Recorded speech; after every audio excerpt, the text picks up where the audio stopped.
प्रदीप मिश्राच्या प्रवचनात नियोजनाचा अभाव, आयोजन समितीचं नियोजन हवेत, ना बस ना रिक्षा, 9 किलोमीटर भाविकांची पायपीट, एक महिला भाविक गंभीर जखमी, अनेक मुलं बेपत्ता, प्रवचन ठिकाणी रिक्षा चालकांना परवानगी नाही, होमगार्ड सेवा घेण्यास आयोजन समितीचा नकार. प्रदीप मिश्राच्या प्रवचनात पहिल्याच दिवशी चोरांचा सुळसुळाट, 23 महिला चोरांना पोलिसांनी घेतले ताब्यात. सर्व महिला चोर. मध्य प्रदेशमधील नियोजन शून्य कारभारामुळे दुर्दैवी घटना घडल्यास जबाबदारी कोणाची?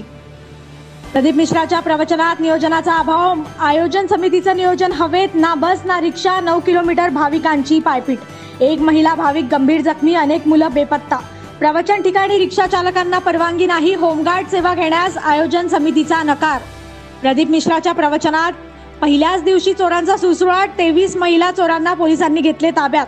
सर्व महिला चोर. मध्य प्रदेशमधील नियोजन शून्य कारभारामुळे दुर्दैवी घटना घडल्यास जबाबदारी कोणाची?